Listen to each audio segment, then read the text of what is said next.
The Capture and the Counting Room. From Reichsmarks to Camp Scrip, June 29th, 1944. Outside Saint-Lô, Normandy.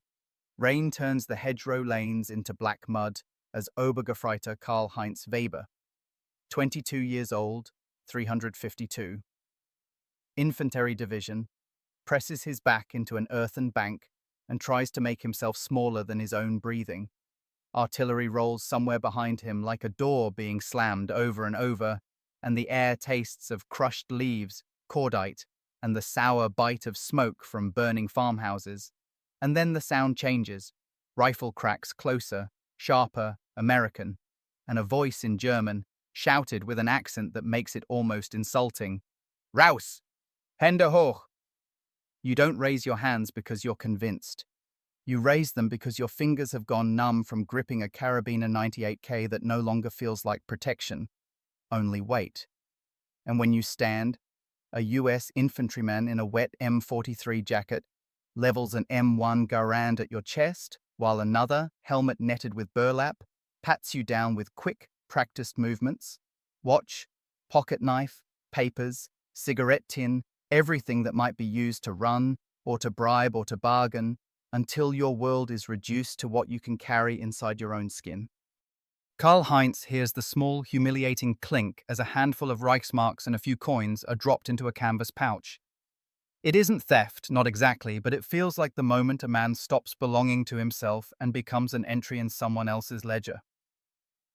Hours later, under guard, he is shoved into a wire pen with other Germans, some bitter, some blank, some shaking with the kind of quiet fear that looks like anger. And the processing begins. Names, units, serial numbers, a tag, a stamp, a glance at shoulder boards to decide whether you're a man who can be ordered to work or a man who will claim officers' privileges. Karl-Heinz watches an American clerk slide forms across a table as if this were a train station and not a war. The clerk's hands are clean, the pencil sharp, the paperwork endless. And it's the paperwork that scares Karl-Heinz most, because paperwork implies a machine that has time to record you while the front is still moving. The next weeks become motion without geography. A truck, then a rail car, then a port where grey ships squat like factories on water. The crossing is a tight, sweat-damp darkness below deck, the ocean making the steel walls groan, and every now and then the ship's horn moans and someone whispers U-Boote, even though the guards seem too relaxed for it to be true.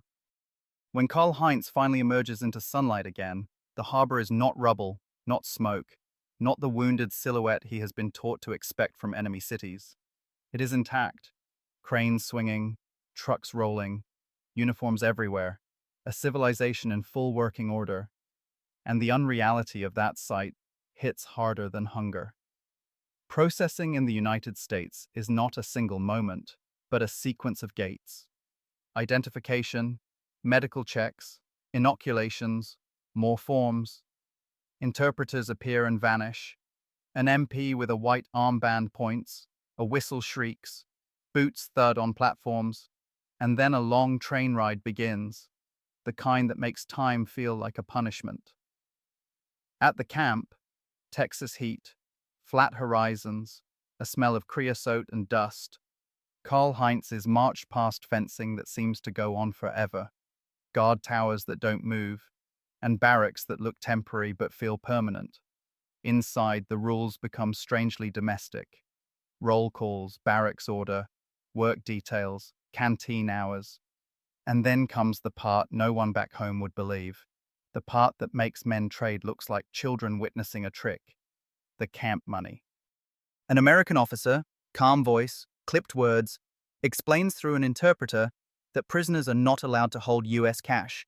Any hard currency is forbidden in their hands, confiscated during intake, because cash would mean escapes, black markets, and leverage. Instead, there is scrip, camp coupons, chits, issued and recorded, the kind of money designed to go nowhere. It arrives not as bills, but as paper tokens and booklets with neat printing that tells you exactly where the money is permitted to exist. The prisoner of war canteen, the camp post exchange. Karl-Heinz takes his first booklet and feels the insult of it. Money that isn't money, until he sees what it can buy.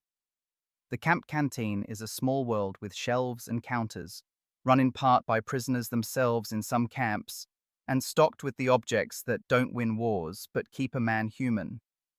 Writing paper, envelopes, soap, razor blades, toothpaste, postcards, pencils, and, most astonishing of all, tobacco and candies, even the kind of cheap American sweets that stick to your teeth and taste like a different universe. Men cluster around the counter, murmuring in German, calculating like merchants, touching the coupons as if expecting them to evaporate. Someone says the pay is real, under the Geneva Convention rules, work is compensated, but it is paid into this fenced economy, often around 80 cents a day in canteen coupons for labor details. Not a fortune, not freedom, but enough to make choices. A prisoner who has lived on rationed crumbs and ersatz coffee in a bombed Germany stares at a price list and feels his brain reject it. Cigarettes available, candy available, stationery available, and even low-alcohol beer in some camps. Beer, while the Reich burns, because the system is built to comply with regulations and maintain control at the same time. Karl-Heinz watches an older lancer, grey at the temples, a man who had looked unbreakable in Normandy, hold a strip of coupons between two fingers and laugh once, softly, without humor, as if the sound escaped him by accident. Wir sind im Feindland, the man mutters, und sie geben uns Geld für Zigaretten. And in that sentence you can hear the whole paradox of captivity in America. You are fenced, counted, guarded, and yet you are offered the tiny comforts of a shop. Comforts that, back home, have become rumors. The first time Karl-Heinz spends his scrip, it is not on candy, not on tobacco, but on writing supplies, paper, an envelope, a stamp, because the most powerful thing you can buy in a POW camp is not sugar or smoke. It is a line of ink that proves you still exist to someone beyond the wire. He sits on his bunk that night with the barracks buzzing, men arguing about soccer, about Hitler, about whether they'll ever see Hamburg again, and he writes by the dim light, hearing distant train whistles and the creak of the fence in the wind, and the script booklet lies beside his hand like a prop from a dream. Camp money that cannot buy a road home, but can buy the illusion, for a few minutes, that the world is still normal enough to have a canteen. Karl-Heinz wakes before dawn to the bark of Appel and the slap of boots on plank floors, the barracks air already warm and stale, and outside the wire the Texas sky is turning the color of tin as a guard in an M1 helmet walks the tower catwalk with a rifle that never points down but always reminds you it could. The camp runs on routines that feel civilian until you notice the fences, and after roll call the day divides men into categories. Officers who keep to their own compound and insist on formality, enlisted men assigned to work details under Geneva rules, the hardliners who refuse anything from the Americans, and the quiet majority who just want to get through the hours without losing themselves. Karl-Heinz is placed on a work detail that morning, not because anyone asks him politely, but because the order is a fact, like weather. A truck takes a line of prisoners out past the gate under MP escort, past scrub and roadside ditches, to a farm where the sun climbs fast and the smell of manure mixes with dry grass. They repair fences, haul feed, pick rocks, work with tools that are heavy but honest, shovels, hammers, wire cutters, and the American farmer watches from a distance at first, hat pulled low, as if he can't decide whether these thin, sunburnt Germans are dangerous or ridiculous. The labor is not brutal, but it is relentless in the way heat can be relentless, and at midday an MP checks his watch, spits, and gestures to a tin pail of water. There's no friendship, but there is a strange normality. Men work, men rest, men return. Back at camp, a clerk records the detail, and later, days later sometimes, depending on the camp's bookkeeping, Karl-Heinz receives the small proof that his time has been counted. A few more canteen coupons, a printed promise that cannot cross the fence but can be exchanged for comfort inside it. He turns the coupons over in his fingers, studying the ink like it might reveal a trick. And what unsettles him isn't just that the Americans pay prisoners at all, it's how systematized it feels, how calmly it is administered, as if the war has been filed into forms and stamped into order. The canteen line forms early, men shuffling in worn boots, some barefoot in issued shoes that never quite fit, the smell of sweat and soap and cigarette smoke hanging in the corridor. Inside the canteen, the shelves are a shock. Rows of small luxuries, not abundant like a city store, but steady, dependable, as if supply is a machine that does not break. A prisoner behind the counter, German, assigned to canteen duty, keeps his face blank as he slides items forward. Writing paper, envelopes, fountain pen ink, razor blades in little cardboard boxes, combs, toothpaste, sewing kits, sometimes canned fruit, sometimes cookies, sometimes a tin of tobacco that makes men's eyes go hungry. Karl-Heinz hears the tiny clicks of transactions, coupons counted, items handed over, and the sound is oddly intimate, like a household budget being managed, and it clashes with every memory of Europe, of sirens, ration cards, bombed streets, and the metallic taste of fear. A man behind him whispers, "Das ist Wahnsinn," and another replies, "Das ist America." And for a second, Karl-Heinz hates them both for making it sound simple. He buys cigarettes first, not because he's addicted, but because cigarettes in 1944 are a kind of currency in themselves, a social glue, a way to ask a question without admitting you need someone. He buys a small packet of candy too, hard sweets wrapped in bright paper, and the colors alone make him uneasy, like the camp is trying to seduce him into forgetting where he is. Outside, men gather in clusters, and the cigarettes appear like magic in cupped hands. Someone lights one with shaking fingers, the match flaring in the daylight, and the first inhale draws a silence from the group. Because the taste is real, because it is the taste of choice. Karl-Heinz trades 2 cigarettes for a pencil and a spare eraser, and the transaction feels like a street market in miniature, except everything is monitored, bounded. The Americans don't need to ban barter entirely because the scrip itself is a leash, and every man knows it. You can have comfort, but only in the shape they allow. That night, as the barracks settle into murmurs and coughs, a rumor spreads the way rumors always do in captivity. Some men say the scrip is designed to keep them docile. Others argue it is simply compliance with international law. One insists the Americans are trying to re-educate them with candy and paper. Karl-Heinz listens, his back against rough wood, and he thinks of his mother in Bremen, if she is still alive, if the street still exists, and the idea that he can buy writing supplies while she might be digging through rubble for potatoes makes him feel both grateful and ashamed. In the following days, the camp's economy becomes a living thing with its own rhythms. Payday means fuller pockets of coupons and fuller lungs of smoke. Shortages mean arguments. Special deliveries, like a batch of chocolate or a new shipment of razor blades, turn the canteen into a place of rumor and urgency. An MP with a clipboard watches the line with a face that could be bored or could be vigilant, and the prisoners learn quickly what the rules really are. No US cash, no hoarding beyond limits, no buying items for trading outside the wire, and always, always, an accounting. Karl-Heinz notices how the Americans treat the scrip like a tool, not a gift. It reduces theft, limits black markets, prevents bribery, and keeps every purchase inside a controlled loop. And yet the effect on the men is psychological in a way that no fence alone could manage.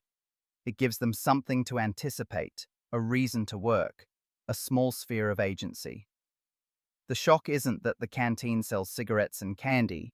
The shock is that, in a world built to strip you of control, the enemy has invented a way to let you feel normal while still ensuring you remain contained.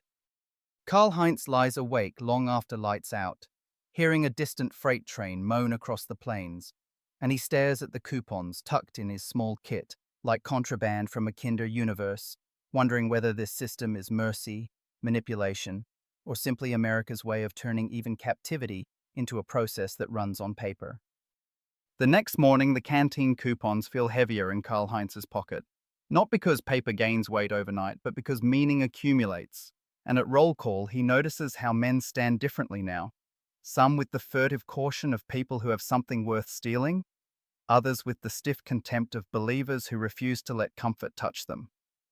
And after the names are barked and counted, an interpreter is posted near the admin building where a bulletin board hangs like a courtroom wall, covered in typed notices. Camp regulations, work detail assignments, reminders about contraband, and, most important to the camp's invisible machinery, a posted explanation of the coupon system in plain German, as if the Americans have learned that confusion breeds trouble. The interpreter, a US sergeant with a Brooklyn cadence that leaks through his German vowels, explains to a knot of prisoners that the Geneva Convention requires certain standards: food, shelter, medical care, and pay for labor performed, and that prisoners may not hold US currency because it creates security risks. Instead, they receive canteen checks, scrip that can only be spent in the camp exchange, and every transaction is recorded. Karl-Heinz watches men's faces as they hear the word Genfer Abkommen, and he can see how it lands differently depending on what they carried into captivity. For one man, it's proof the world still has rules. For another, it's proof the Reich has failed to protect them. For a third, it's a humiliation, because being treated properly by the enemy feels like an insult to everything they've been told about American barbarism. A Feldwebel named Otto Kruger, barrel-chested, voice-trained to command, snorts and says loudly that it's propaganda, that the Americans want them soft, and the younger men glance at one another because they've heard this sermon before: refuse, resist, remain pure. But later, on the barracks steps, the same Kruger is seen trading a portion of his bread for cigarettes, and Karl Heinz learns the camp's first real lesson about ideology. Everyone has a price, and sometimes it's only the price of forgetting hunger for an hour. The coupon system becomes more detailed the closer you look. There are limits on quantity, especially for tobacco. There are rules about pooling coupons. There are inspections for hoarded goods. And there are consequences, not dramatic ones like shootings, but administrative punishments that sting in a place where the only thing you control is your own small routine. Loss of canteen privileges, extra duties, confinement to compound. One afternoon, as a work detail returns, an MP searches a prisoner and finds a US dime tucked into a sock, and the compound buzzes with the story by supper. Some say the man tried to buy a favor. Others say he kept it as a souvenir, a forbidden coin that proved America was real. The result is the same: discipline, a warning, a reminder that the fence isn't only wire but paperwork and policy. Karl-Heinz begins to see how the Americans think in systems. Cash is chaotic. Scrip is controllable. Cash can be used to bribe a guard, pay a driver, purchase civilian clothes, disappear. Scrip can do none of that, and yet it still gives the prisoners a release valve, a way to spend frustration in the form of choice. It is a leash designed to feel like a pocket. At the canteen, Karl Heinz notices the posted price list and the careful handwriting on inventory sheets behind the counter.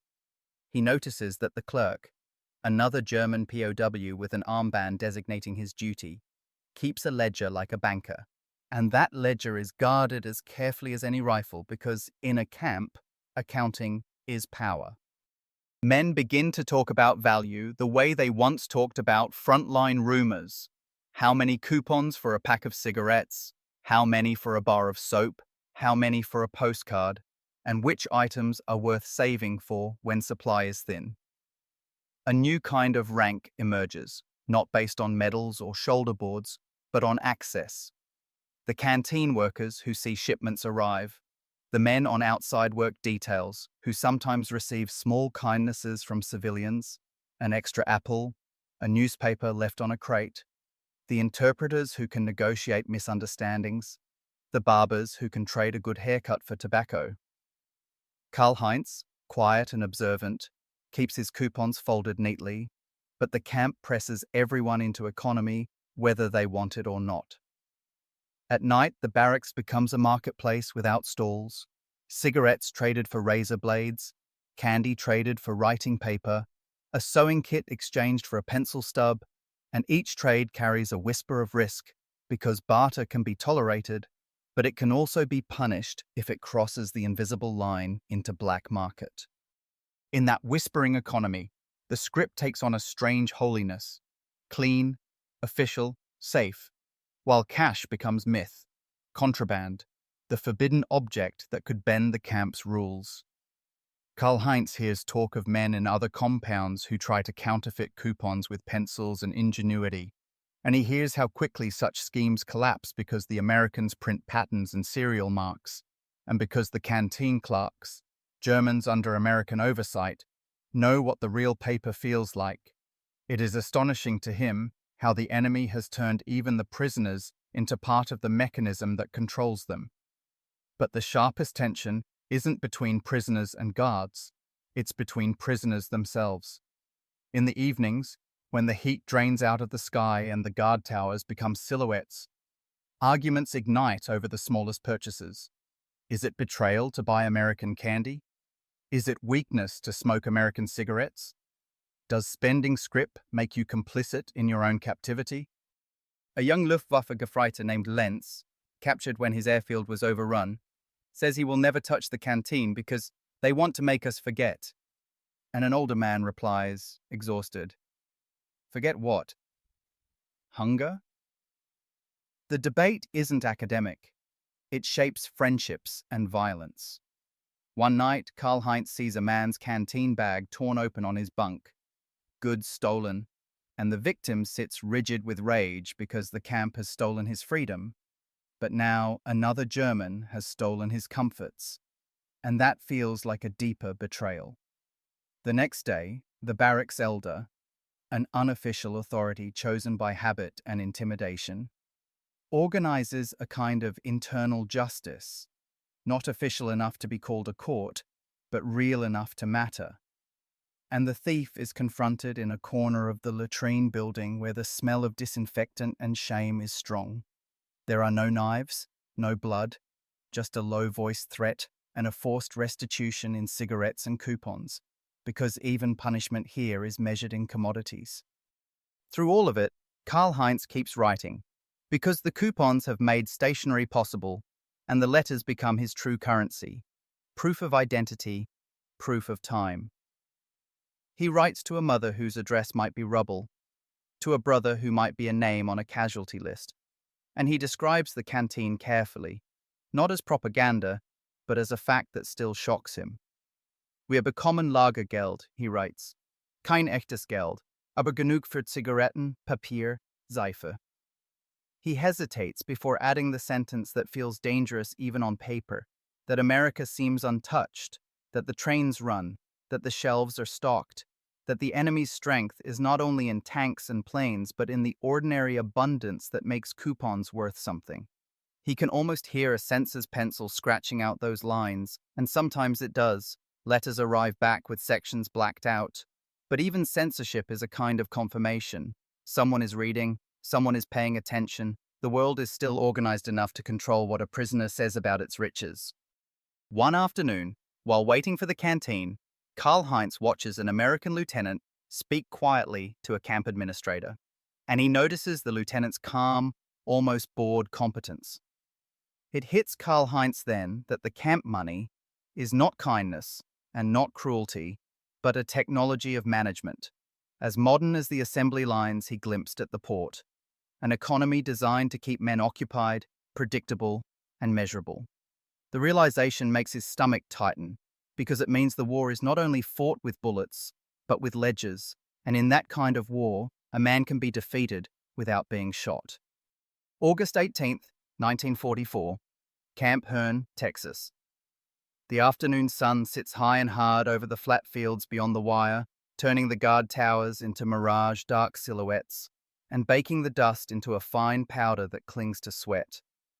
And inside Compound B, the camp's small economy hums like an engine you can't turn off. Men counting coupons in their palms, Men rolling cigarettes with ritual care, men staring at the canteen window as if it's a cinema screen where the next shipment might change their week. Karl-Heinz is in line with a canteen bag folded under his arm, hearing the scrape of boots on packed earth and the low German murmur that always rises before purchase. Calculations, rumors, grumbling about limits.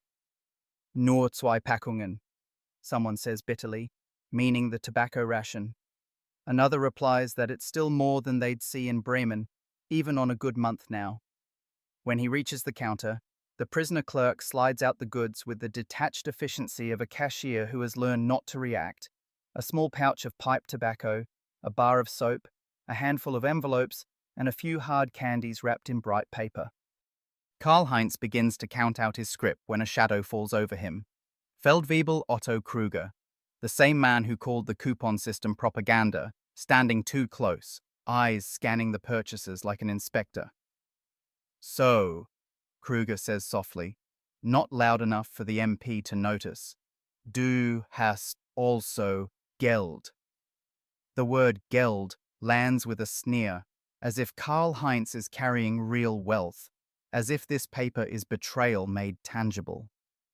Around them, several of Kruger's followers, men with a certain stiff posture, hair kept short, boots laced tight, hover with the practiced casualness of a patrol. The camp has its own internal hierarchy, unofficial but sharp, and Karl-Heinz recognizes the pattern from the front, a chain of intimidation that doesn't need official authority to work. "Für die Kameradschaft," Kruger adds, and now it's not a request. It's a demand in the language of belonging. A contribution of cigarettes, a strip of candy, a portion of scrip. Small sacrifices that buy you peace in a barracks where the enemy isn't always the man in the tower. Karl-Heinz's jaw tightens. He has seen men refuse and then find their bunk turned inside out, their canteen goods vanished, their letters accidentally ruined. He also knows the Americans watch for outright violence, but the camp's real coercion lives in the spaces between rules, behind the latrine building, in the corners of barracks, in the moment when lights go out and everyone pretends not to hear. He hands over a few cigarettes without speaking, feeling the strange, sick inversion of it. The Americans pay him in controlled paper, and German authority, real or self-invented, tries to tax him for the privilege of surviving. Later, in the barracks, you can hear the economy at work in whispers. Someone offers 2 cigarettes for a sharpened pencil.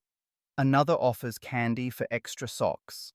A man with a steady supply of coupons, because he's on a favored work detail, quietly becomes important. The camp money is supposed to reduce chaos, but it also creates new seams for power to slip into. The strong taking from the weak, the ideological policing of what men buy, the moral arguments that become excuses for petty theft. One evening, Karl-Heinz watches a young prisoner, barely 20, open a canteen bag like it contains treasure, 2 chocolate bars, a small tin of shaving powder, writing paper, and the sight draws hungry eyes. The young man is new, still naive, still smiling at the novelty of choice, and that smile is dangerous. A half-hour later, the barracks door bangs, and the young man is shoved back inside by 2 others, his face pale and furious. His chocolate is gone, his coupons missing, and he is shouting the name of the thief. The room stiffens, not because anyone is shocked, but because everyone understands what this threatens. Internal order. Kruger appears again, moving like a man who expects space to open for him, and he tells the young prisoner to stop making noise, to stop embarrassing Germans in front of Americans. It's an astonishing sentence, captivity framed as reputation management, and the young man snaps back, "Du redest von Ehre und du stiehlst Schokolade?" Honor and chocolate. In the old world, those words don't belong together. In this one, they collide. The argument pulls in the barracks elder, then the canteen clerk, then a handful of men who want calm more than justice, and a thin line forms between those who think Kruger's discipline protects Germans from collapsing into animals, and those who see him as a bully hiding behind ideology. The MP on the night patrol hears the raised voices, pauses at the door, and barks. Quiet! In English, one word, heavy with the authority of the outside, and the room falls silent. But the conflict doesn't disappear. It just moves underground, where it can grow. The next week brings the first real crack in Kruger's control. A German prisoner assigned to camp administration, an orderly who cleans offices and carries trash, quietly tells an interpreter what everyone knows but few will say openly. Kruger is collecting donations of scrip and goods, enforcing loyalty, threatening men who buy too much from the canteen, and punishing anyone who speaks too warmly about America. The interpreter relays it up the chain. For days, nothing happens, and Karl-Heinz begins to believe the Americans don't care as long as the fence holds. Then, one morning, guards arrive with a list. Names are read. Kruger's name is among them. A truck waits by the gate. There is no courtroom spectacle, no dramatic accusation, just procedure. Kruger is escorted out with several of his followers, transferred to another compound or another camp, and the barracks watches with a silence that tastes like relief and fear at the same time. In the vacuum he leaves, the canteen feels different. Men still argue, still barter, still calculate, but the air loosens. The camp money becomes less of a political badge and more of what it actually is, a small tool to buy soap, tobacco, paper, things that keep the body and mind from rotting. Yet even with Kruger gone, the deeper unease remains. Karl-Heinz sits on his bunk that night, the candy wrappers crinkling softly as he turns one over in his fingers, and he realizes how thoroughly the camp has rewritten value.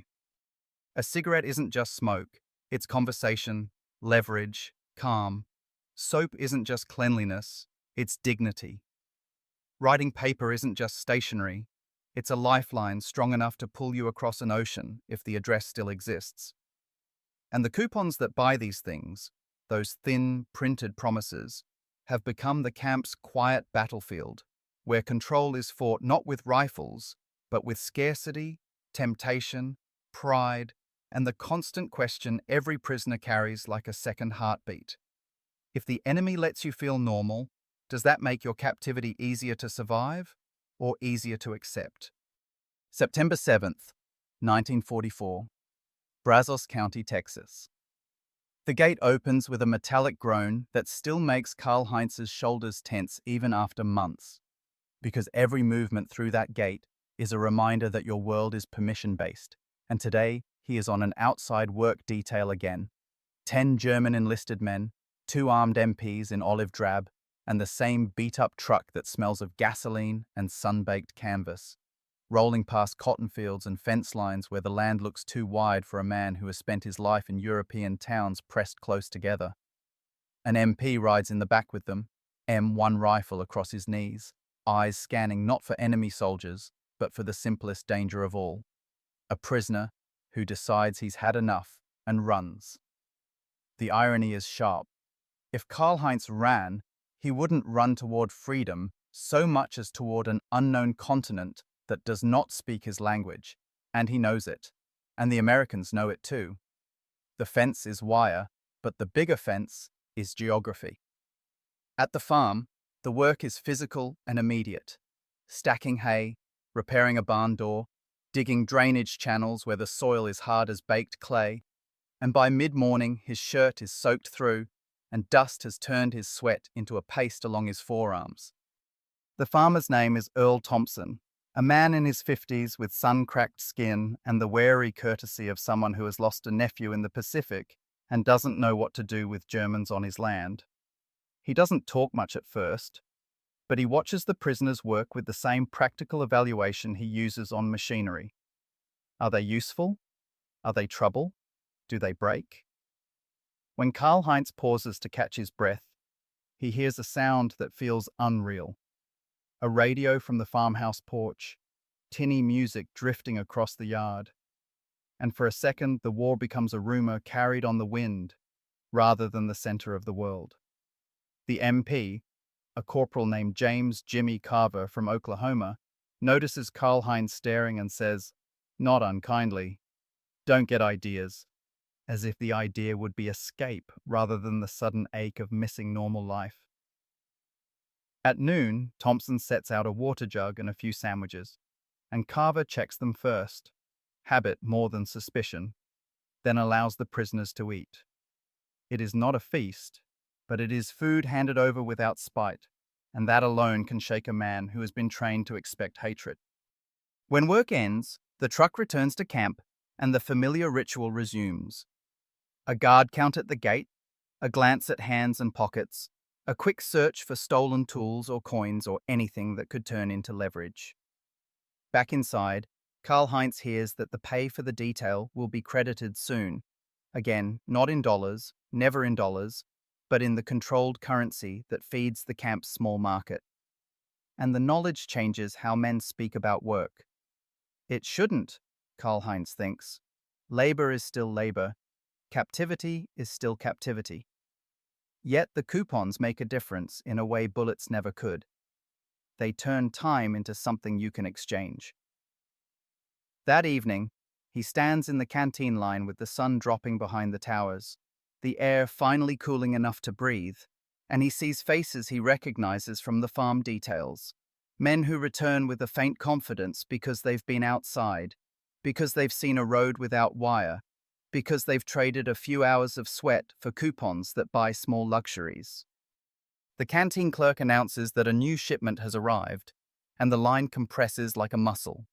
Tobacco, shaving supplies, writing materials, a few canned goods, and rare, but present, chocolate.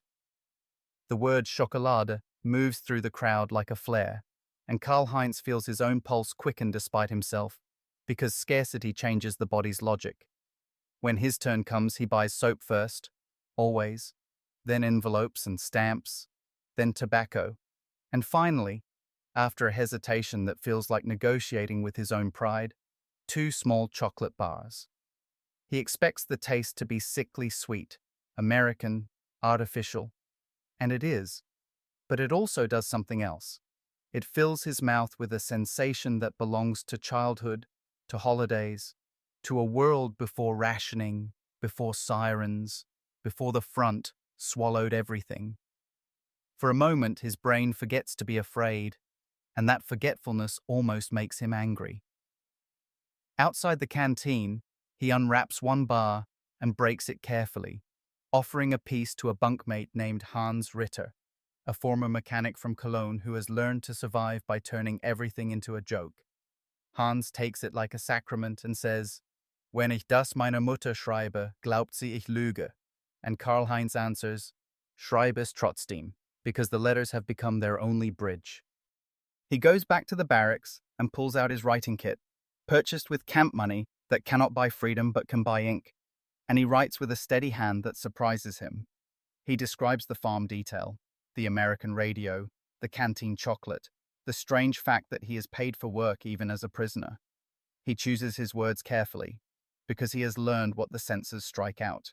Any mention of guard routines, any mention of camp locations too precisely, any praise of American abundance that sounds like propaganda. But the emotional truth is harder to censor, and he tries to put it into a sentence without sounding weak. That it feels unreal to be allowed to buy comforts while Germany is being hammered into rubble. Days later, mail call brings its own kind of shock. A letter arrives for Karl-Heinz. Thin paper, German handwriting, the postmark smudged. And for a moment he can't open it because he's afraid it will confirm what he already suspects. When he does, the words hit like a slow punch. Bremen has been bombed again. Their street is damaged.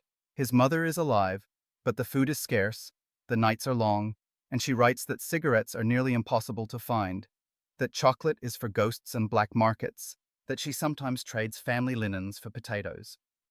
Karl-Heinz reads the lines twice, then folds the letter so tightly it creases, and suddenly the canteen coupons in his pocket feel obscene, like counterfeit mercy. He sits on the bunk with the barracks noise swirling, men laughing, men arguing, someone coughing deep and wet, and he realizes the camp money is not just a system, It's an emotional minefield. It gives him control in a place designed to remove it, and that control tastes sweet, like the chocolate, and then turns bitter, because control is something his family does not have anymore. The next morning, a rumor spreads that the camp will tighten limits on certain goods because supplies are strained. Men grumble, some panic, some hoard, and Karl-Heinz watches how quickly comfort becomes survival when the supply line wavers even slightly. An MP posts a notice: no more than a set amount of tobacco per week, a fixed number of stamps per purchase, restrictions that sound petty until you understand the purpose. Keep the peace, prevent hoarding, blunt the black market. And yet the black market blooms anyway, because prisoners are human and scarcity is a language they all speak fluently now.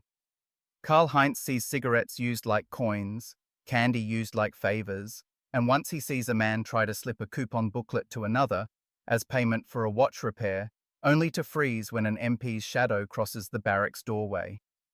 The system is always present. Even when it gives you choice, it watches your hands. That night, Karl-Heinz walks the compound perimeter inside the wire, staring out at the darkness beyond where Texas insects sing and the horizon seems to never end. And he thinks about the paradox tightening around him. The Americans have built a prison that functions like a small town, complete with wages, shops, and rules, and the camp money is the town's heartbeat. It buys comfort, it buys calm, it buys a reason not to fight, and it buys, most dangerously of all, the sensation that this might be livable. He stops under the shadow of the guard tower, looking up at the silhouette of the sentry and the faint gleam of a rifle barrel, and he understands something that chills him more than any threat. In a modern war, captivity isn't only about keeping bodies contained. It's about managing minds, giving them just enough normality to prevent them from breaking in ways that make control difficult. Karl-Heinz turns away from the fence and walks back to the barracks with his letter from Bremen pressed against his chest like armor, knowing tomorrow he will stand in the canteen line again, because dignity still needs soap, because memory still needs paper, and because even a prisoner must decide, day after day, what kind of man he will be inside the wire. December 24th, 1944, Camp Hearn, Texas. The wind cuts sharper than Karl-Heinz expects in a place he still thinks of as heat and dust, and the compound feels smaller in winter because the cold drives men inward into barracks that smell of damp wool, floorboards, and the faint chemical bite of disinfectant. Outside, the guard towers creak in the gusts. The searchlights sweep slow arcs over wire that glitters with frost, and somewhere beyond the camp the world is still burning. Ardennes, Belgium, a name that travels into the barracks like a curse as men trade rumors about a German counteroffensive that sounds, for a few days, like hope, and then just as quickly, like desperation. In the morning, the camp loudspeaker crackles with orders in English, then German, and the routine continues because routine is what captivity does best. Roll call, work details for those assigned, and then, because it's Christmas Eve, the canteen line starts forming earlier than usual, a silent admission that the only holiday a prisoner can reliably plan is the one the camp's inventory allows. Karl-Heinz stands in the line with his collar up, his fingers buried in his sleeves, listening to men talk under their breath about what might be available. Extra tobacco if you're lucky, maybe a bit of cocoa, maybe candies, maybe something canned that tastes less like mess hall stew and more like a real meal. And every sentence contains the same hidden fear that somewhere in Germany, their families are celebrating with nothing but cold rooms and rationed scraps, and that any comfort here is a moral injury you can't explain away. The canteen window opens, and the clerk announces the limits first. Always the limits. No more than a fixed ration of cigarettes, no hoarding, no special favors, everything measured. And then he begins sliding out the goods, like a man distributing a controlled miracle. Soap, razor blades, envelopes, stamps, sewing kits, pencils, small tins of tobacco, and, because someone in the American supply chain decided it mattered, an extra allotment of sweets for the holiday. Bright wrappers that look almost obscene against the greyness of wartime. Karl-Heinz buys what he always buys, writing supplies because he cannot bear the idea of a holiday passing without a letter, soap because dignity is hardest to keep in winter, tobacco because it is the easiest way to trade for kindness later, and then, after a long hesitation, a small bag of candy that he tells himself is not indulgence, but a tool, something to share, something to turn into community in a barracks where loneliness can become dangerous. Back inside, men improvise Christmas out of scraps. A small fir branch smuggled in from a work detail and placed in a tin cup, paper decorations cut from old forms, a candle stub saved for weeks, and German carols hummed quietly at first, then louder when the guards don't stop them. The songs are not triumphant. They are homesick. And as Karl-Heinz listens, he sees faces change, hard men blinking too often, young men staring at the floor, older men looking into space as if they can see streets that no longer exist. An American MP pauses at the barracks door and watches for a moment, his posture stiff with the awkwardness of witnessing the enemy's humanity. He says nothing, but the silence itself feels like permission, and when he walks on, the singing continues. Later, the camp issues a holiday meal, nothing luxurious but better than usual, and the mess hall noise rises with a fragile kind of cheer until news slips in like cold air under a door. Someone's letter arrived with blacked-out lines. Someone heard from a guard that the war in Europe might end next year. Someone else swears the Germans are winning in the Ardennes. And the arguments flare because men need something to fight over that isn't their own helplessness. Karl-Heinz retreats to his bunk with the candy bag and his mother's last letter folded tight in his pocket, and he opens the candy slowly, letting the wrappers crackle like tiny gunshots in the quiet, then breaks the sweets and passes them out. One to Hans Ritter, one to a man who never speaks much, one to a newcomer whose hands shake when he takes it. For a few minutes, the barracks becomes a room rather than a cage, and the sweetness on the tongue is almost painful, because it reminds the body what pleasure feels like. But the camp's economy doesn't pause for Christmas. It simply shifts its tone. Cigarettes become more valuable than ever, traded for an extra portion of bread, exchanged for a chance to borrow a razor, offered to a man who looks like he might not make it through the winter without something to steady him. The scrip booklet, camp money that cannot buy a train ticket, cannot buy a bribe, cannot buy a day outside the wire, buy something else tonight. The power to offer a gesture that feels chosen rather than forced. And that is the dangerous brilliance of the system. It lets you perform humanity inside a controlled loop. It gives you a holiday without giving you freedom. It offers comforts that feel personal while remaining entirely regulated. After lights out, the barracks settles into the soft sounds of men breathing, muttering in sleep, coughing, turning on straw mattresses, and Karl-Heinz lies awake staring at the darkness above his bunk, the cold seeping through the boards, thinking about a Christmas in Bremen that might be spent in a basement with shattered windows covered by blankets. He pulls out his writing paper, paid for with camp money, and begins a letter he knows will be censored, so he writes around the truth like a man navigating a minefield. He tells his mother he is alive, he tells her he worked, he tells her he can buy soap and stamps, and then he stops, because he cannot bring himself to describe the candy, the cigarettes, the small abundance inside this prison, not when she has written about trading linens for potatoes. Instead, he writes one careful sentence that says everything without saying it. That he thinks of home every day, and that he wishes he could send more than words. Outside, a searchlight sweeps across the wire, pauses, moves on, and somewhere in the distance a freight train moans through the Texas night, carrying goods to towns that still have shelves and lights and choices. Karl-Heinz closes his eyes and realizes that the camp money has done something deeper than buy comfort. It has taught him to measure time not only by days behind wire, but by the small decisions he can still make within it, and on this Christmas Eve, that is both a gift and a quiet kind of cruelty. March 12th, 1945. Camp Hearn, Texas. The winter edge has dulled, but the mornings still bite. and the compound carries a new kind of tension. Not the sharp fear of capture, but the slow pressure of waiting while the world you came from breaks apart offstage. Karl-Heinz is on latrine duty when the first rumor hits like a thrown stone. Köln ist gefallen, someone says. And the words don't land as strategy or headlines. They land as streets, as bridges, as faces, as the possibility that your past has already been erased while you're still alive to remember it. By noon, the rumor has multiplied into a dozen versions.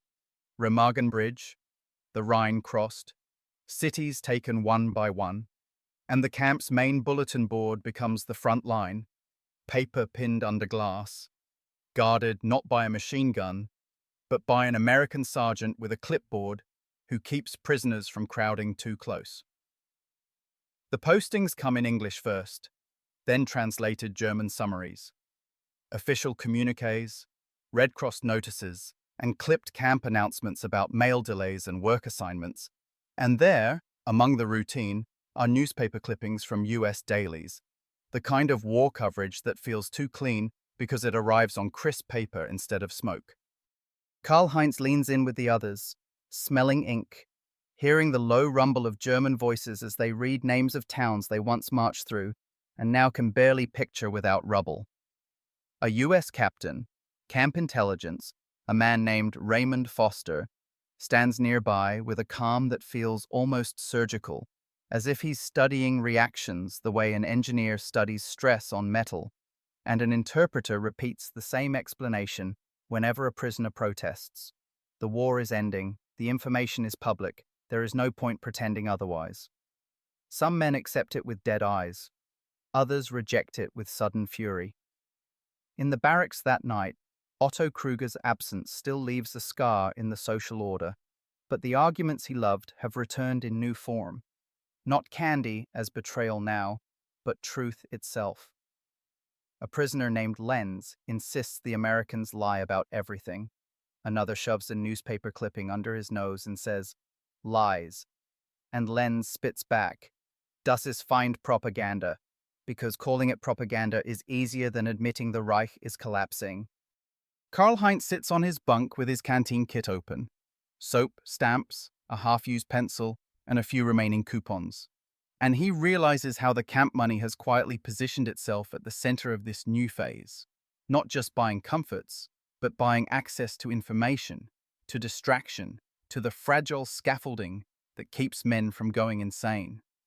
The canteen has begun stocking small paperbacks and magazines, sometimes westerns, sometimes technical manuals, sometimes English primers, and the prisoners who can spare coupons buy them like medicine, because a book is a way to exit the fence without moving your feet. Karl-Heinz spends scrip on a thin English booklet, not out of ambition, but out of fear.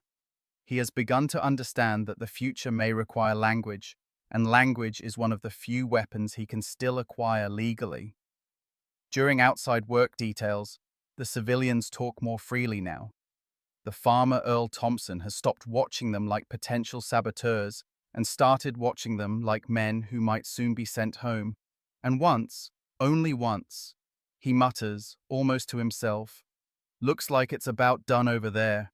And the MP Carver answers, "Not yet," in the flat tone of someone who has learned the difference between headlines and bodies. On the truck ride back, Karl-Heinz hears American radio again through an open window at a roadside diner. Swing music, then a newsreader.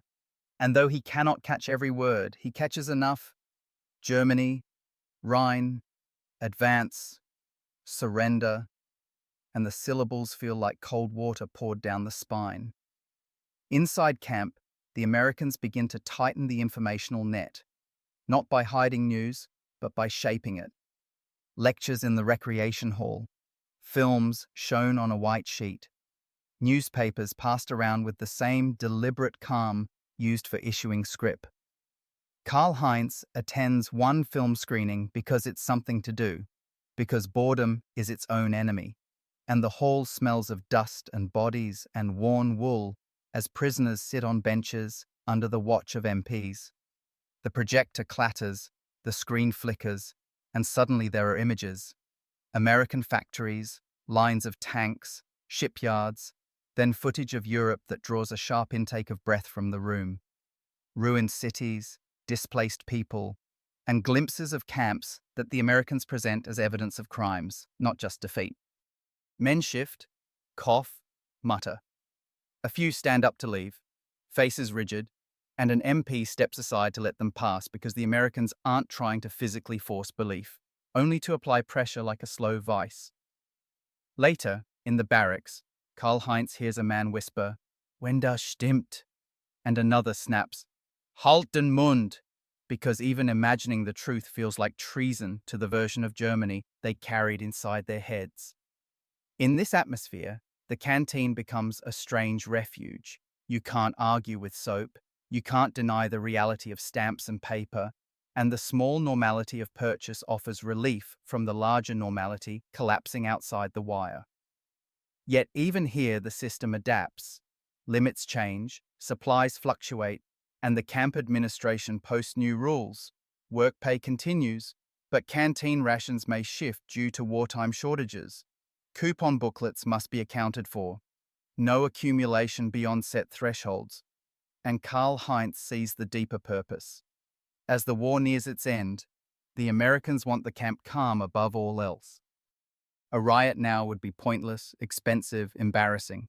Better to keep men busy, fed, writing letters, buying pencils, smoking their allotted cigarettes, watching films, waiting. One afternoon, mail call brings Karl-Heinz a letter that turns his legs weak. His mother writes that Bremen is barely recognizable, that the war feels like it's rolling toward them like a steel tide, that she has heard nothing of his brother for months. The ink is faint, the paper thin, and the censor's black marks slash across a few lines, but the message is clear enough. Home is slipping away. Karl-Heinz reads it twice, then stares at his coupons with a kind of exhausted anger, because what does it mean to be able to buy candy while your mother measures potatoes like gold? And yet, when he goes to the canteen the next day, he buys stamps anyway, because the only moral choice he can still make is to keep the thread of contact unbroken. As March turns toward April, the camp feels like a waiting room where everyone can hear the doctors whispering behind the door. Men talk about surrender the way they once talked about weather: inevitable, approaching, uncontrollable, and the old certainties dissolve into smaller questions. When will we go home? Will there be a home? Will the Americans keep us? Will the Russians? Will we be tried? Will we starve? In those questions, the camp money reveals its final shape. It is not just a means of purchase, but a means of postponement, a way to spend a day without being consumed by the next. Karl-Heinz stands near the bulletin board one evening as the sun drops and the towers stretch long shadows across the yard, and he watches men press close to read a new posting, an official note about Germany's situation, about expected changes in camp routine, about maintaining order, and he realizes that the war has reached them not through shells or tanks, but through paper. Notices, clippings, letters, coupons, the administrative language of a world that is reorganizing itself while prisoners watch from behind wire. May 8, 1945. Camp Hearn, Texas. The news doesn't arrive with drums or flags inside the compound.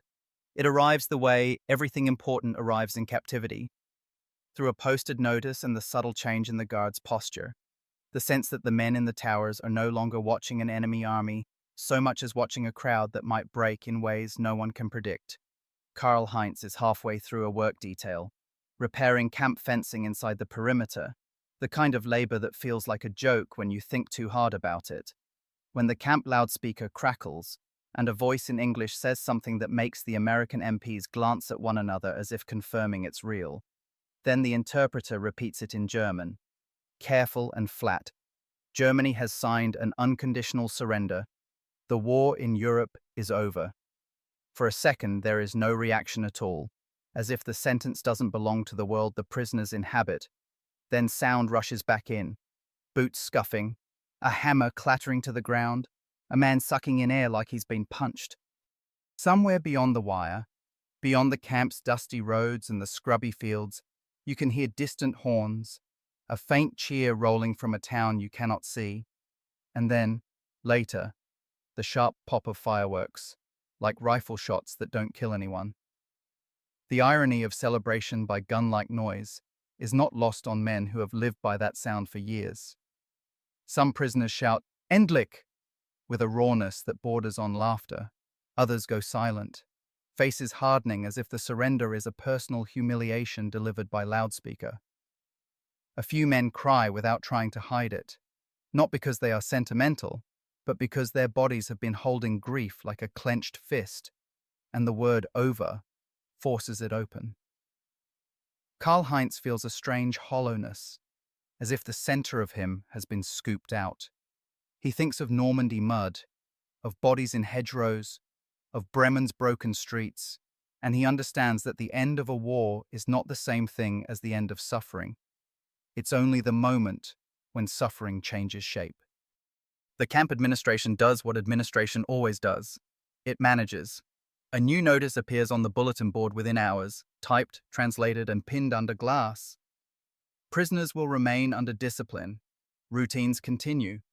Work details continue. Mail procedures continue. Canteen rules continue. There is no immediate home. The fence does not unlock just because the Reich has fallen. And in that blunt reality, the camp money becomes sharper than ever in its symbolism. The scrip in Karl-Heinz's pocket hasn't changed. Same printed coupons, same controlled value. But now it feels like a small insult you can't ignore. A reminder that even with Germany defeated, he is still measured, still scheduled, still purchased into calm by the same system that has kept them from collapsing. Men surge toward the canteen as if the end of the war might magically empty the shelves, and the clerk, eyes wide, tries to keep order while an MP stands behind him with his arms folded, ready to shut the window if the line turns into a crush. Cigarettes become the first impulse. Celebration smoke, nervous smoke, grief smoke, and candy suddenly looks childish to some men and desperately necessary to others. Karl-Heinz buys stamps and envelopes first, because surrender means his mother's next letter might not be censored the same way, or it might not arrive at all, and the uncertainty makes him act fast. He buys soap, because even on the day empires end, a man still needs to wash. Then he buys a small pouch of tobacco because he knows what comes next. Bargaining, comfort, the soft commerce of men trying to survive the psychological shock of peace. Outside the canteen, the barracks yard is alive with arguments that sound like strategy meetings and confessionals at once. One man insists the Americans will send them home within weeks. Another, older and bitter, says no. America will keep them for labor until it suits America to release them, and he points to the work rosters as if they are proof of a contract no prisoner signed. A third says the Russians will take them if they're shipped back through Europe, and at that word the group tightens, fear moving through them like a cold draft. Men who could stare down an artillery barrage flinch at the idea of being turned east. Karl-Heinz doesn't know which rumors are true, but he recognizes the pattern. When the future is unclear, men cling to any narrative that lets them sleep. The Americans respond with structure, because structure is their weapon. That evening, there is a mandatory assembly in the recreation hall, the benches packed with Germans under the watch of MPs whose faces are serious but not hostile, and Captain Foster stands at the front with the interpreter beside him and speaks with the same administrative calm he has used for months. He tells them the war in Europe is over, yes, but the legal status of prisoners remains until repatriation is arranged. The Red Cross will be involved. Transportation will take time.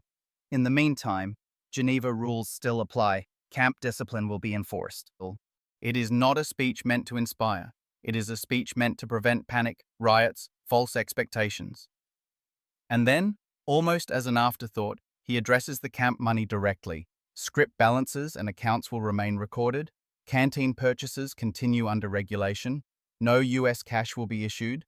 Personal effects held in safekeeping will be returned at the proper time. Anyone caught with contraband currency will be punished. The language is procedural, but the effect is emotional. It tells the prisoners that even the end of a world war cannot dissolve a system built on paperwork.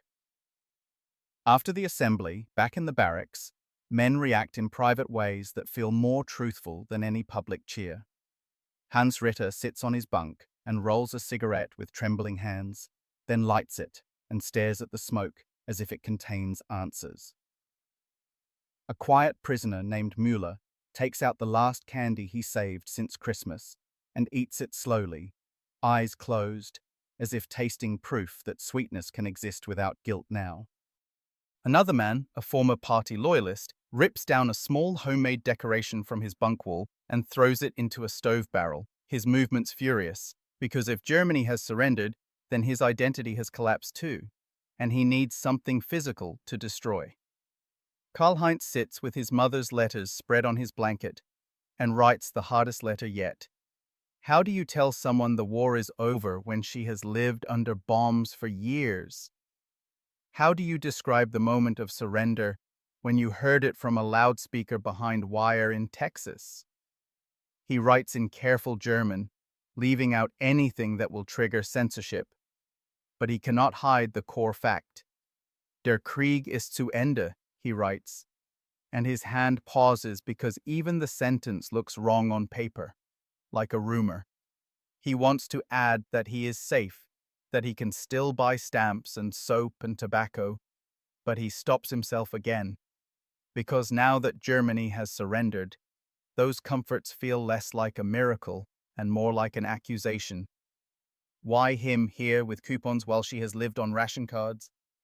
Yet the scrip is also the only way he can continue the one act that matters: communication. In the days after VE Day, the camp's mood oscillates between restlessness and fatigue. Work details continue, but the meaning changes. Men still shovel, still repair, still harvest on outside farms, but now every hour feels like borrowed time, and the coupons they earn feel like a mockery of the only currency they truly want: days to go home. At the canteen, some men spend their scrip faster, as if draining their account might somehow pull the future closer. Others hoard it, convinced that shortages will come, that privileges will tighten, that the post-war period will be unpredictable. The Americans watch for trouble, and the rules remain. But you can feel a slight softening in the air. An MP who once barked orders now sometimes speaks like a man talking to men, not enemies. A guard who would never answer a question now says quietly, "Don't know yet," when asked about repatriation, and that honesty is its own shock. Still, the fence holds, the towers stand, the coupons circulate, and Karl-Heinz realizes the deepest truth of the camp money only now, after surrender. It was never meant to mark wartime or peacetime. It was meant to manage captivity, period, to keep bodies fed and minds occupied, and the camp calm whether Germany was winning, losing, or gone. One evening, as distant town celebrations fade into ordinary American nights again, Karl-Heinz walks past the canteen window, now closed, and sees his own reflection in the glass. Thinner, older, eyes carrying more than they should. And he thinks, the war ended today for the world outside, but inside the wire, it ended only as a headline. Here, the end will not be a cheer. It will be a name called on a list, a balance settled, a gate opened under guard, and the strange moment when the camp money in his pocket finally becomes worthless, because he will either step out of the system or learn that the system can follow a man even after the fences disappear. June 3rd, 1945. Camp Hearn, Texas. The days after VE Day settle into a quieter kind of strain, like a rope pulled tight and left that way. The men don't explode, but they don't relax either, because every routine now feels like a delay tactic, and every delay feels personal. The camp still runs on counts, whistles, work rosters, and canteen hours, but under the surface a new obsession has taken hold: the ledger, the question of what happens to what the camp has held from you, what it has given you, and what it will let you carry when you finally leave. Karl-Heinz hears the word Abrechnung again and again. Settlement. Some men swear they'll be paid real money when released. Others insist the Americans will deduct everything: haircuts, medical care, canteen purchases, as if captivity were a hotel bill. The rumors are fueled by the only thing more powerful than hunger in a prison: uncertainty. One morning, a notice goes up. Prisoners will attend administrative interviews in batches. Personal effects held in safekeeping will be inventoried. Questions regarding canteen scrip accounts will be addressed. Officers and enlisted men will have separate procedures. The notice is written in the camp's usual tone, neutral, procedural, and that tone makes it more frightening because it suggests the Americans have already decided everything and the prisoners' emotions do not matter. Karl-Heinz is called 2 days later.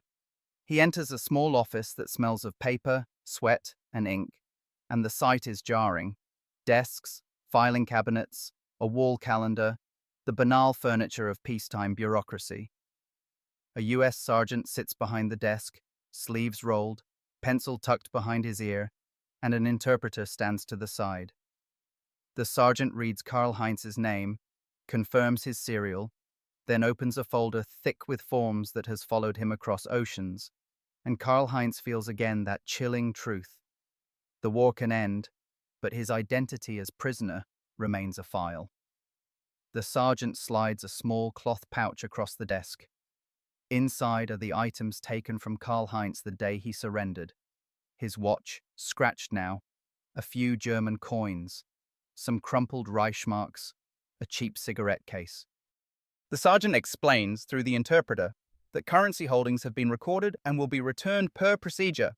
German money returned as personal property, US cash still prohibited. Karl-Heinz touches the coins and feels nothing like triumph. The money belongs to a country that no longer exists as he knew it, and the watch feels like an artifact from another life. Then comes the scrip question. The sergeant asks how much canteen scrip Karl-Heinz currently holds. Karl-Heinz hesitates, because it's absurd to discuss coupons in the shadow of surrender. And yet here they are, treating it with the gravity of a bank account. He produces his remaining booklet and loose coupons, and the sergeant counts with practiced speed, writing the amount down. And Karl-Heinz realizes the camp has tracked this all along. Every issuance for work, every canteen purchase, every privilege revoked or restored. The sergeant explains. Prisoners may continue using scrip until repatriation movement begins. No exchange into US dollars. Any remaining scrip at transfer will be handled according to policy, spent before departure or forfeited depending on orders. The interpreter softens the words, but the meaning is hard. The camp money's value is entirely conditional, and once you move, it may become paper again. When Karl-Heinz leaves the office, the compound feels louder because everyone is hungry for the same answer. What do we get back? What do we lose? What do we carry? Men compare notes in clusters like traders after a market crash. One says he received his wedding ring back. Another says his ring is missing, and he's convinced a guard stole it. A third says his German currency was returned, but his cigarettes were confiscated as excess. The scrip becomes a new cause for anxiety. Men rush to the canteen to spend down balances, buying extra soap, extra stamps, extra tobacco within limits, because the fear of losing those coupons at transfer is now stronger than the desire to save. The canteen shelves, once steady, begin to thin. Not because America is suddenly poor, but because the camp's supply chain isn't designed for a run on comfort. The clerk posts stricter limits. Arguments break out. An MP closes the window early one afternoon after a line surges forward, and the crowd snaps back like a dog yanked by a chain. Karl-Heinz watches it unfold and understands. The camp money, which once soothed restlessness, is now amplifying it, because its value is evaporating and men can feel it. Meanwhile, the outside work details continue, but the civilian tone has changed. Earl Thompson talks less now, as if he doesn't want to attach himself emotionally to Germans who will soon disappear. MP Carver is more watchful, not because he expects escape, but because he expects despair, and despair makes men unpredictable. Karl-Heinz hears that some camps elsewhere have had fights, even riots, when prisoners believed they were being cheated. Cheated of pay, cheated of property, cheated of time. And the Americans respond the same way they always have. More structure, more rules, more paperwork. Because paperwork is how they prevent chaos from becoming headlines. In the barracks, Hans Ritter tries to joke about it. Wir sind jetzt Geschäftsleute, Karl, he says, holding up a handful of coupons like stock certificates. But the joke dies fast, because the truth is too raw. They're men trying to convert paper into something that will matter after the fence. Karl-Heinz spends his remaining scrip carefully. He buys stamps and envelopes, more than usual, because he fears mail will be disrupted during transfer. He buys soap and razor blades, because he's learned hygiene is the first casualty of uncertainty. He buys a small sewing kit, because clothes tear and replacements aren't guaranteed. And finally, against his own earlier restraint, he buys tobacco and a few candies. Not to indulge, but because he knows that on the road, among strangers, these small items can still function like currency in the oldest human sense. Bargaining chips, peace offerings. The strangest moment comes a week later when another notice appears. A list of men scheduled for transfer to an East Coast staging camp is posted, names typed in neat columns. Karl-Heinz finds his own name halfway down. His stomach drops not with joy, but with a new wave of fear. Going home has always been the goal, but now that it has a date, an administrative reality. It stops being an idea and becomes a threat. What will he return to? What will the Americans hand him and what will they keep? What will he be when the camp system no longer tells him when to eat, when to line up, when to spend, when to write? That night, he sits on his bunk and empties his canteen bag, laying out the objects his coupons have purchased over months. Soap, stamps, pencils, a few letters, a sewing kit, a half-used tin of tobacco, and one last piece of candy he saved without knowing why. He stares at them and realizes how absurdly powerful they have been. In a world where he couldn't control the horizon, these items gave him control over small things. Cleanliness, communication, routine, and the camp money made those controls possible. Now, as transfer approaches, he feels a grief he doesn't want to admit. The grief of losing a system that, however artificial, has kept him functioning. The war took his country, the camp took his freedom, and the scrip took his time and translated it into comforts. Comforts that might not matter the moment he steps onto a ship back toward Europe.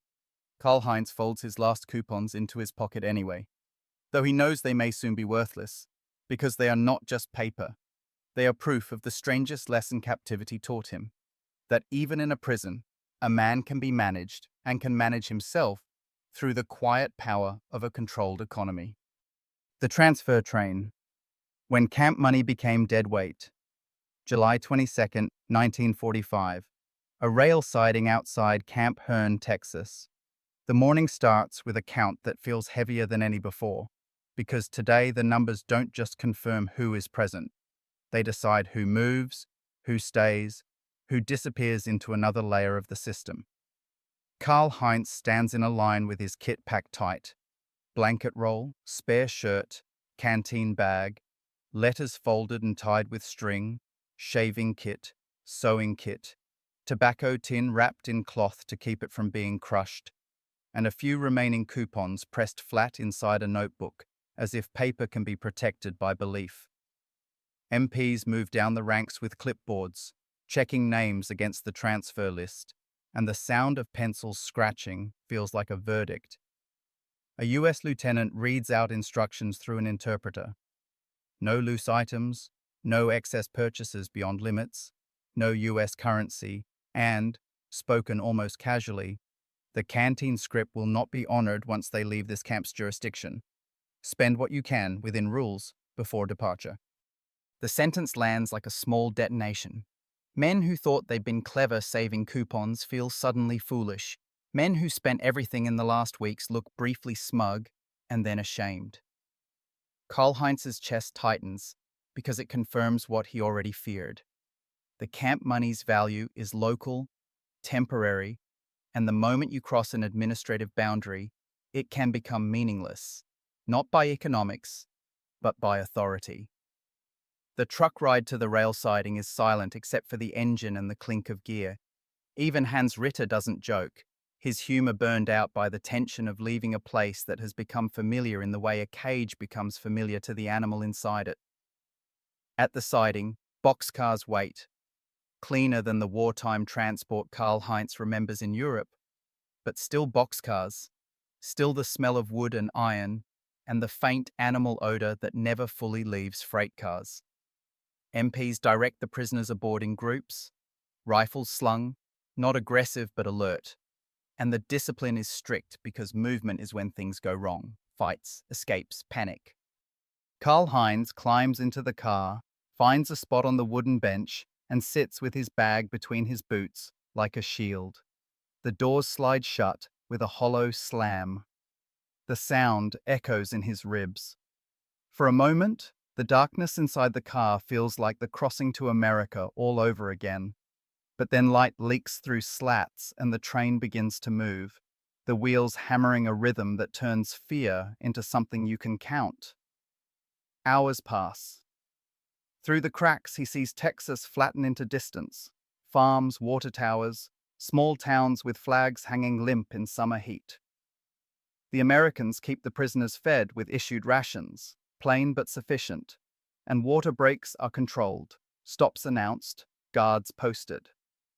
At one stop, a civilian platform appears beyond a cordon, and Karl-Heinz catches sight of a woman holding a child, both staring at the boxcars with the blunt curiosity of people seeing the war up close without risk. He wonders what she imagines. Monsters, victims, faceless Nazis. He wonders what he looks like to her. Thin, sunburnt, hair clipped short, an enemy in a defeated uniform now reduced to a passenger in a guarded train. As night falls, the car fills with the low murmur of men trying to make sense of what comes next. Someone says the staging camp will be on the East Coast, near a port. Someone else insists they'll be shipped to France first, then handed over to the British. A third says the Russians are demanding prisoners. The rumor stew thickens, and every rumor has the same bitter aftertaste. No one knows, because no one controls the pipeline. In the middle of the talk, a man pulls out a wad of unused coupons and stares at them like photographs of a dead friend. Ich hätte mehr Seife kaufen sollen, he mutters. He should have bought more soap. As if the real tragedy is mismanaged shopping. Another man laughs once, sharp, and says, Du hättest Freiheit kaufen sollen. And the laugh dies immediately because everyone understands the cruelty of the joke. The only thing they truly want has never been on the canteen shelf.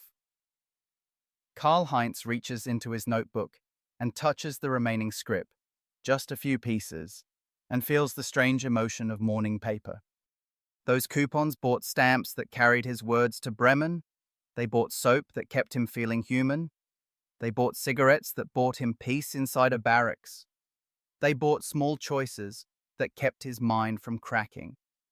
Now, on a moving train, they are weight without value, a reminder that even comfort in captivity is conditional on geography and policy. The next day, they arrive at a larger processing center, another camp, larger fences, different towers, the same smell of dust and disinfectant, where the first thing that happens is counting and searching. Guards inspect bags, check lists, and confiscate prohibited items with bureaucratic indifference. A clerk points at Karl-Heinz's coupons, and for a moment, Karl-Heinz thinks they might be taken as contraband, but the clerk only waves them off with mild irritation, as if saying, Keep your useless paper, it can't harm anyone here. The canteen at the staging camp looks similar and yet different. New shelves, different stock, different rules, different posted limits, and the realization settles in like a stone. Each camp is its own small universe, with its own economy, and the money that matters in one universe is garbage in the next. Hans Ritter tries to buy stamps with his old scrip out of habit, and the clerk shakes his head. Hans stands there blinking, embarrassed, and then laughs quietly at himself because it's so absurdly human to assume paper remains paper everywhere. Karl-Heinz adapts faster than he wants to admit, because captivity has trained him to adapt. He asks what the new system is, learns what coupon or credit method the staging camp uses, and watches men go through the same shock all over again, the same ritual of realizing that comfort must be re-earned under a new set of rules. That night, in new barracks with unfamiliar faces, Karl-Heinz empties his kit and finds the old Hern coupons again, tucked in his notebook. He considers throwing them away, but he doesn't. He folds them and keeps them with his letters because they are not money anymore. They are evidence. Evidence that the Americans ran captivity like an industry. Evidence that his time was translated into controlled choices. Evidence that he survived not only by endurance, but by purchasing small pieces of normal life wherever the system allowed it. Outside, the searchlights sweep and the towers creak, and the ocean feels closer now even if he can't see it, and Karl-Heinz lies awake listening to the new camp's sounds, different accents from guards, different clatter from the mess hall, the same human coughs in the dark, and he realizes the final cruelty of camp money. It gave him the illusion of stability inside one fence, and now, as the fence changes, it teaches him again that nothing in this process belongs to him, not even the value of the paper in his pocket. The ship home. The last purchases and the first ruins, September 14th, 1945. Hampton Roads, Virginia. Dawn turns the harbor water into dull steel as Karl-Heinz stands in a fenced staging area on the dock, sea air cutting through his thin jacket with a salty sting that feels almost clean after months of dust. Beyond the wire, cranes move like slow insects, and a troop ship sits heavy in the water, its grey hull scarred with use, and the sight of it pulls a murmur from the German prisoners, a sound that is part relief, part fear, because ships mean leaving one continent for another, and this time the destination is not an unknown America, but a Europe they can no longer imagine without fire. An MP line forms along the pier, clipboards out again, and the routine repeats with a cruel familiarity. Names checked, bags inspected, bodies searched, lists verified.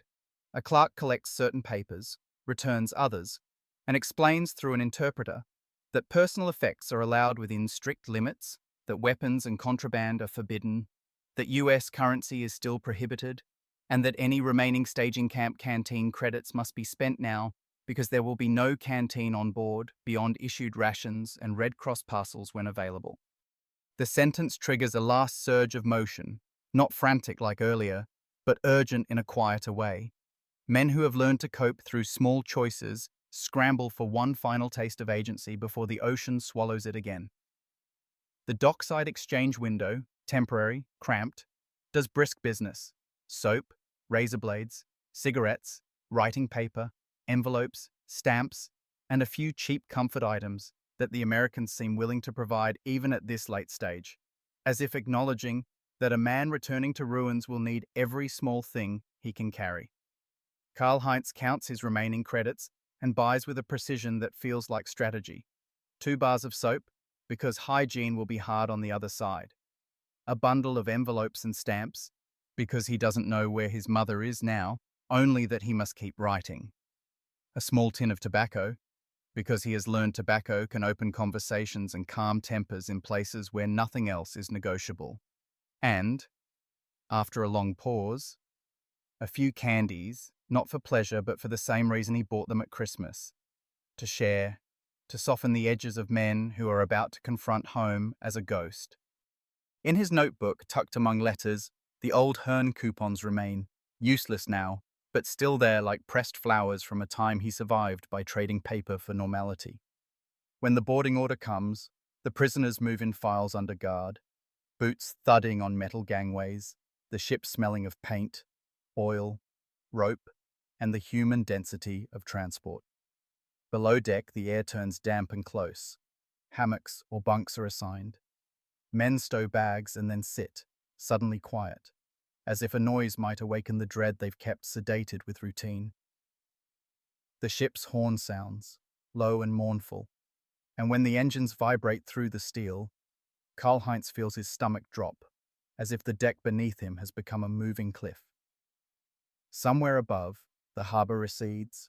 Somewhere behind, America continues with its trains and stocked shelves and controlled camp economies.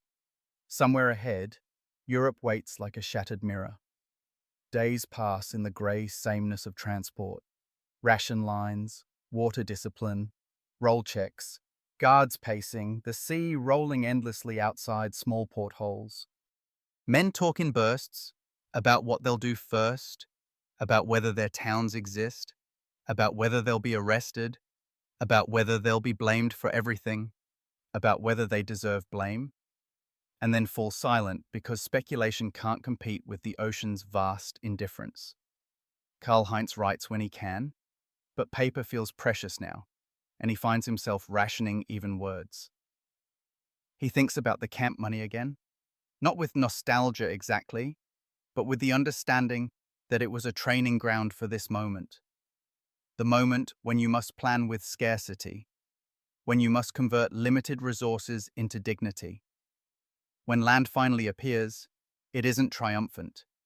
It's a low line under a cloud bank, and as the ship approaches a European port, one of the repatriation hubs under Allied control, the first smell that reaches them is not home but smoke, faint and persistent, like a fire that never fully went out. On the dock, the scene is chaos compared to America's tidy procedures. Damaged buildings, patched roads, crowds of displaced people moving like shadows, Allied soldiers with different accents and different uniforms, paperwork still present but dirtier, louder, more urgent. The Germans disembark in guarded groups and are herded into holding areas where the fence is back again, the tower back again, the counting back again, because surrender ended the war, but not the need to manage bodies. Karl-Heinz stands with his bag pressed to his leg and looks at the skyline beyond the port. Broken roof lines, gaps where walls should be, cranes standing over rubble, not as symbols of industry, but of rebuilding.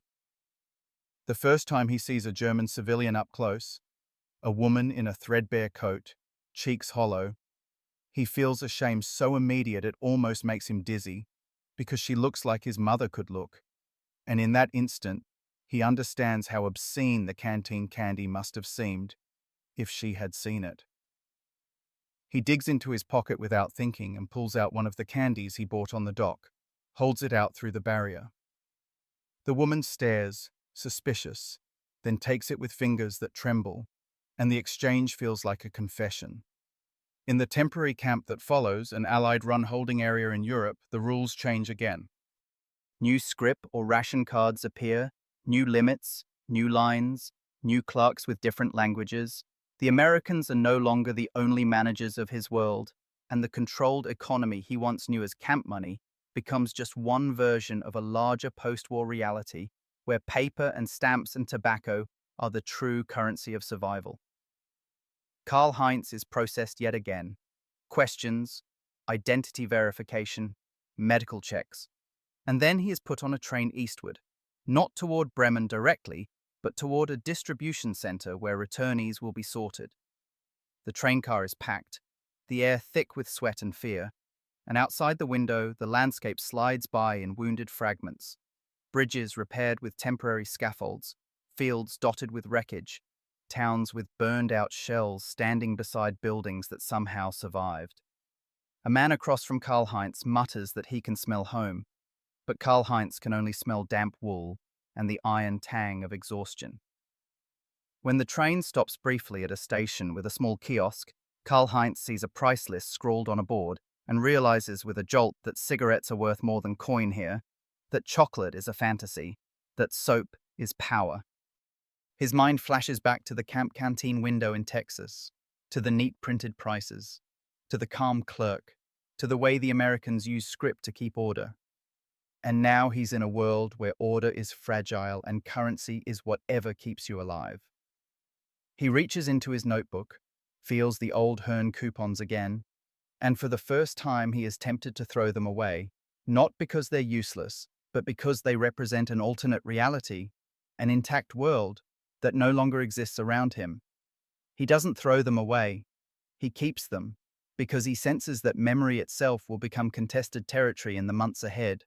And these scraps of paper are proof of something strange: that captivity in America was organized, measured, almost comfortable in small ways, and that those small ways helped him survive long enough to return to this devastation. The train grinds onward through dusk, and Karl-Heinz watches the silhouettes of ruined chimneys against a bruised sky, knowing that the final shock is not that the Americans gave him camp money for cigarettes and candy. The final shock is that those cigarettes and candies taught him how to live inside a broken system, and now he must live outside it, where the fences are gone but scarcity, guilt, and uncertainty remain. Homecoming without home. When the only currency left was what you could share. October 28, 1945. Near Hanover, British Zone, Germany. The train exhales steam into cold morning air and stops with a jolt that ripples through the packed car.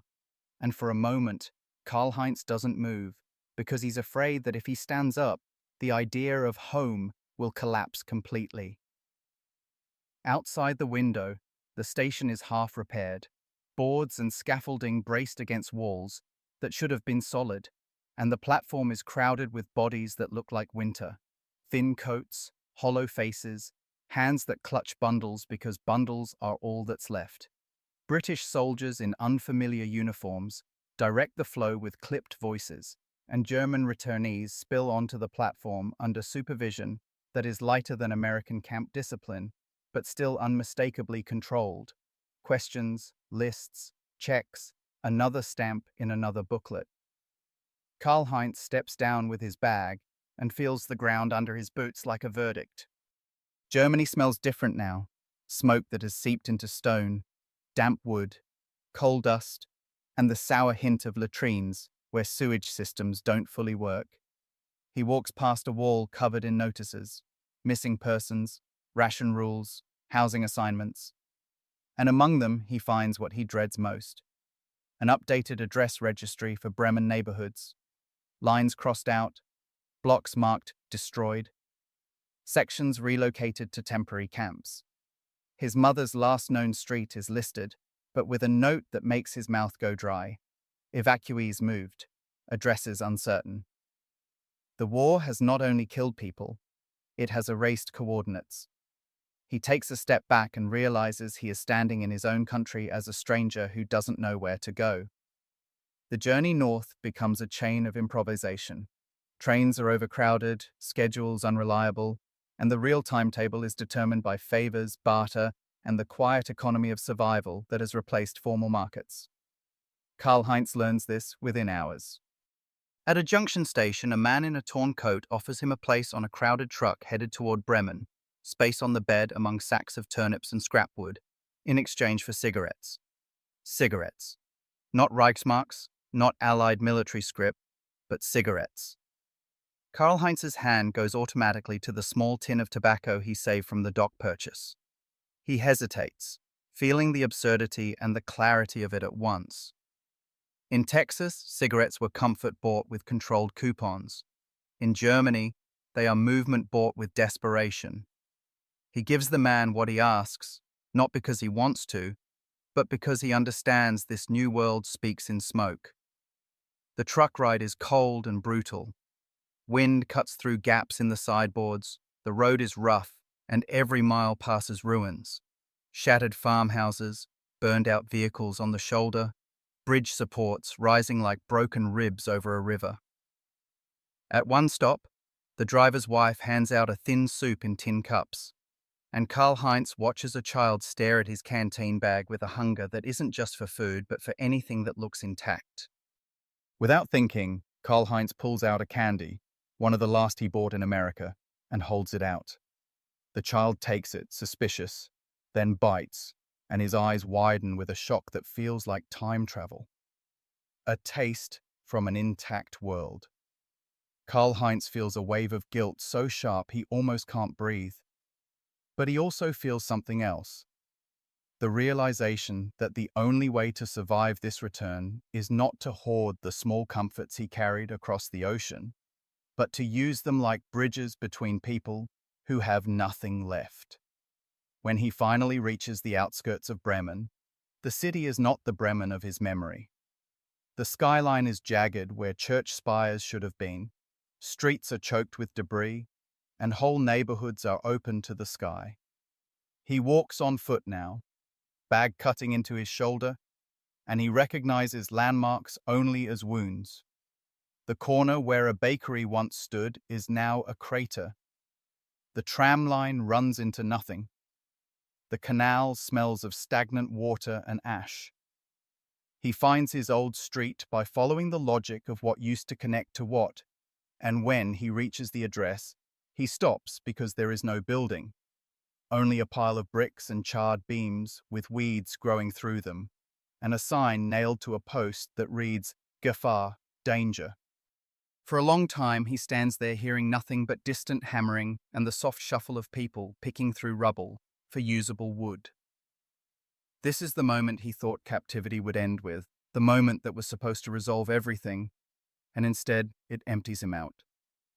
Then a voice behind him says his name, uncertain, and he turns to see a neighbor woman he barely recognizes, hair gone grey, face pinched by years. She says his mother is alive. She says alive the way you say, still breathing, and she points him toward a temporary shelter, an old school building where evacuees sleep in rows on straw, separated by blankets and exhaustion. Karl-Heinz walks there with legs that feel borrowed. Inside the shelter, the air is thick with bodies and damp fabric. He moves between sleeping forms until he sees her, his mother, smaller than his memory, wrapped in a coat that looks like it has been repaired a dozen times. Her hands working at nothing, because hands don't know how to be still anymore. When she looks up, her eyes fill, but she doesn't cry at first. She studies him like she needs to confirm he's not a rumor. Then she reaches for him and grips his sleeve with surprising strength, and the sound that comes out of her is not a word, but a breath that holds 3 years of fear. Karl-Heinz sits beside her and feels the weight of everything he cannot say. He wants to tell her about the canteen, the coupons, the soap, the stamps, the candy, how the enemy paid him in camp money and let him buy small comforts while she survived on ration scraps. But he looks around the shelter and realizes any such story could sound like a provocation. Instead, he opens his bag and quietly begins to produce the items he carried like talismans. Soap, razor blades, sewing kit, pencils, envelopes, stamps. His mother touches the soap as if it's made of glass. She asks where he got it. He answers simply, Aus America, and watches her face tighten with a mix of relief and resentment that she tries to hide. Then he pulls out the last tin of tobacco and offers it to a man on the next straw pallet who has been coughing for hours. The man's eyes widen, and he nods, almost reverent. Karl-Heinz offers a candy to a child nearby, and the child's mother whispers thanks without meeting his eyes. This is the new economy, and Karl-Heinz understands it with a clarity that feels brutal. In Germany now, money is whatever prevents misery for one more day. In the following weeks, Karl-Heinz learns to navigate a world where paperwork is still power, but the paper has changed form. Ration cards determine food, housing permits determine shelter, work assignments determine whether you get coal for winter, and the habits he learned under the American scrip system, planning, rationing, trading, using small items to maintain dignity, become survival skills in a devastated homeland.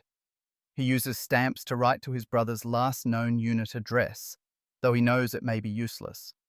He uses soap sparingly, cutting it into smaller pieces because every bar is now a week of dignity. He trades a razor blade for a pair of socks. He exchanges tobacco for a ride on a bicycle cart to an administrative office where he can file a missing person report. Each trade feels like a continuation of captivity, except the fence is gone and the guards wear different uniforms. One night, in the shelter, his mother asks him, quietly, so others won't hear. If it's true that prisoners in America could buy cigarettes and candy. Karl-Heinz pauses, the question heavier than artillery, because the answer contains shame and gratitude and anger all at once. He nods. His mother closes her eyes, and for a second he thinks she will accuse him, but she doesn't. She only says, "Dan warst du wenigstens ein Mensch dort." At least you were a human there. And the sentence breaks something in him because it acknowledges the paradox that the enemy's controlled mercy helped preserve him enough to return to her. Later, alone, Karl-Heinz takes out the old Hearn coupons one last time. He smooths them on his knee, reading the printed words like a foreign language. They are worthless now in every material sense, but he can't throw them away. They represent the strangest chapter of his life, a prison that ran like a small town, a war fought with ledgers as much as bullets, a system that used camp money to buy compliance and also accidentally purchase something else, resilience. He folds the coupons and tucks them into the same bundle as his mother's letters, not as souvenirs of comfort, but as evidence that he survived two collapses, Germany's collapse under bombs and his own collapse under captivity. And when he lies down that night on straw in a room full of breathing, coughing strangers, he understands the final truth of the story he will one day tell if anyone asks. The cigarettes and candy were never the point. The point was the shock of being managed by the enemy with a currency that granted tiny choices, choices that kept a man's mind intact, and the way those tiny choices followed him home, where the world had become a larger, harsher camp with no fences, no canteen window, and no printed coupons. Only the fragile human economy of what you can share.